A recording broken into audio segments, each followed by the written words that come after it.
Hi, welcome to Prime Recap. After losing his wings, a young ladybug must face the challenges of the forest and risk his own life to save his ant siblings. Today we will recap the story of the 2013 movie, Minuscule, Valley of the Lost Ants. On a beautiful Sunday, a newlywed couple decides to have a picnic in the forest. That afternoon, while reading a book, the pregnant woman begins to feel contractions and informs her husband that her waters have burst. Immediately, the man takes the picnic basket, along with his belongings, and runs with his wife to the car, leaving all the food behind. That same day, 3 new ladybugs are born in that forest. Their parents try to teach them to fly, but since they are still learning how to use their wings, one of the ladybugs falls and hears a small fly mocking him.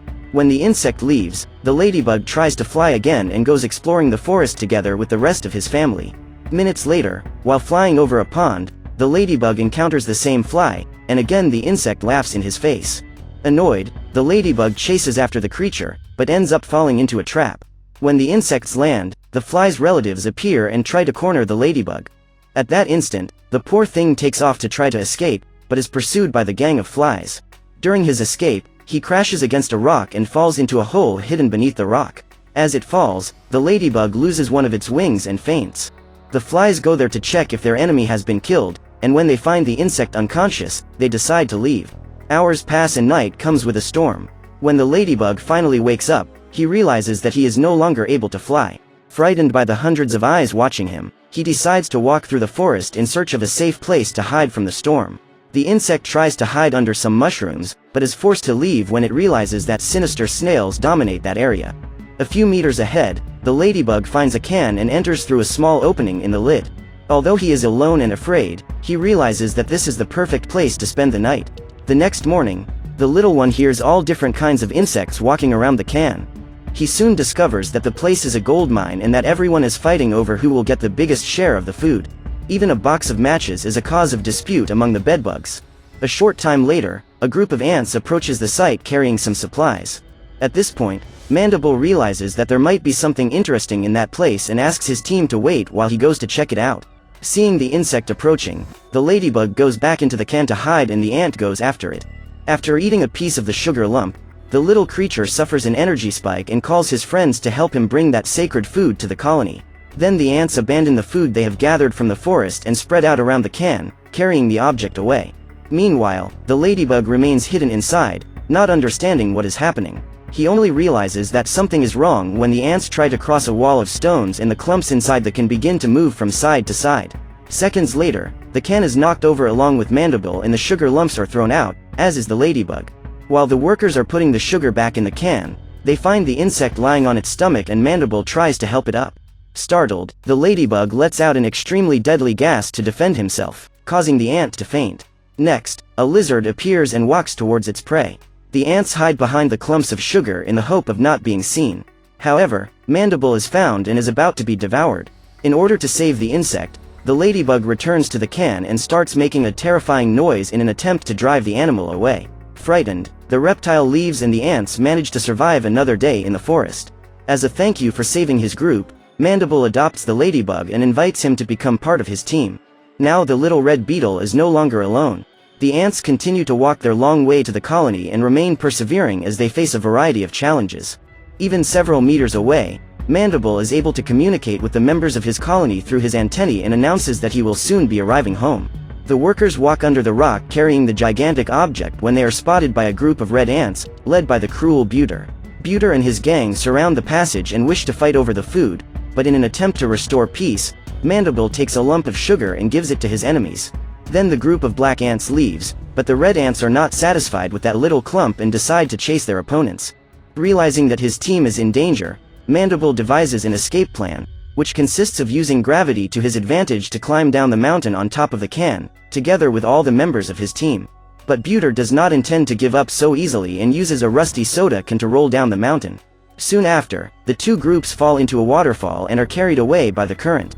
They must dodge some rocks on the way to continue on their way, until the red ants manage to catch up with their opponents and push the container where they are.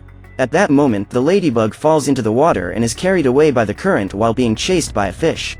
The animal swims away at high speed until it hits its head on a rock. However, he soon recovers and continues his hunt. While the fish tries to reach the ladybug, The black ants unite to form a bridge and pull their friend out of the water. When they realize that they have reached the end of the waterfall, the insects hide in the sugar cane to protect themselves from the fall. Still, they are not alone. The weird fish and the red ants are coming right behind. The soda sinks and gets stuck in the sand, so the gang is forced to abandon the boat. The fish has the same fate, however, his situation is even worse, for he cannot dig his own head out of the sand. As they approach the banks of the waterfall, Mandible and his group decide to leave the can behind and go on their way carrying only the clumps. Along the way, Ladybug finds his old family flying through the forest and tries to keep up with them. However, he still has only one of his wings and cannot fly. Frustrated, he returns to the trail and once again accompanies the ants. During the night, they must find a safe place to rest in order to have the energy to finish the mission the next day. What they don't realize is that the red ants are still after the sugar and follow the tracks of their rivals, just waiting for the right moment to strike. Luckily, the ladybug realizes that his friends are being chased and manages to alert Mandible in time.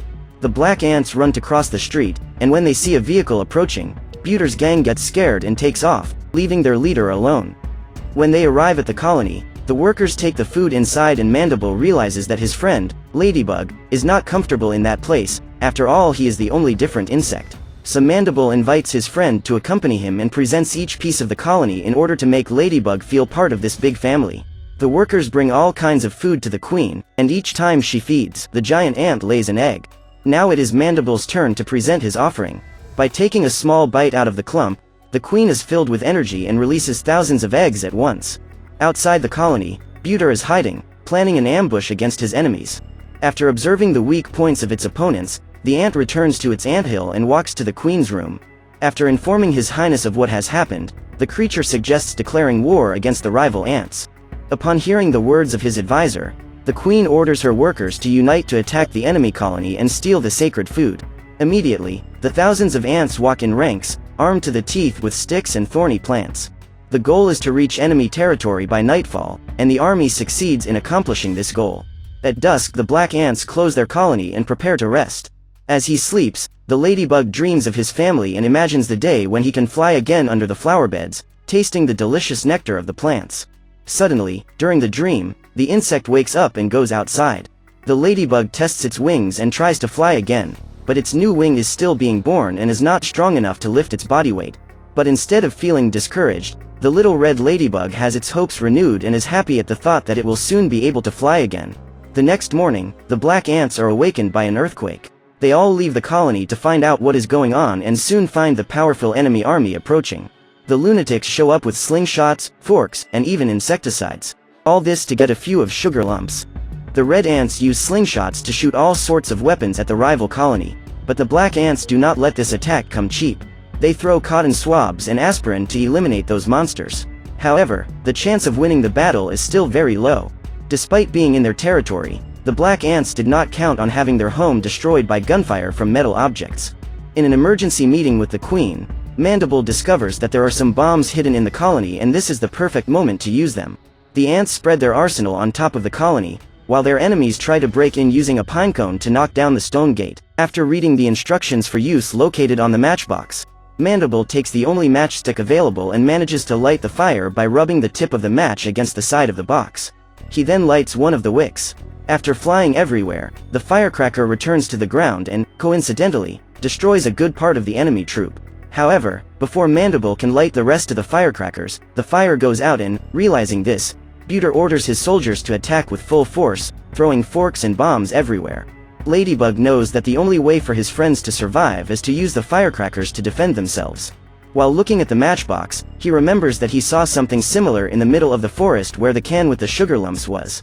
The little creature then has the idea of going there to get the box, and receives full support from Mandible, who instructs the workers to make a little plane with a bill to get the ladybug out safely.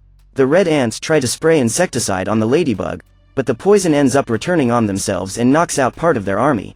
When the plane loses altitude and flips over, the ladybug manages to fly on his own, because his wing has grown long enough. In this instant, he becomes the only hope for the colony. The insect makes the reverse journey to return to the place where it all began. It takes a few short pauses to feed, and then keeps going, until it realizes that its wings have completely recovered. Upon arriving at the picnic site, the little red beetle realizes that all the food has been taken, but the matchbox remains there. He tries to lift the object, but but he can't carry all that weight. Suddenly, a small spider appears and the ladybug hides. The arachnid takes the box and carries it away, but the ladybug goes after it. After all, he needs those matches to save his friends. Again, the little ladybug crosses the forest. It is already night and he continues walking in order to find out where that spider intends to take the object. The hairy creature enters a tunnel and the ladybug carefully walks through it, aiming to find a way to steal that box. When it reaches the end of the tunnel, the insect is surprised to discover that the spider lives inside a doll's house and proceeds in silence so as not to be noticed. Meanwhile, a frog is on the prowl, hiding in a puddle of water, waiting for an opportunity to swallow its prey. The ladybug walks through the house and spots the spider using the matchsticks as a frame to build his web. At that moment, the amphibian appears at the window and sticks its sticky tongue on the insect. It then drags the ladybug along as he desperately tries to get free.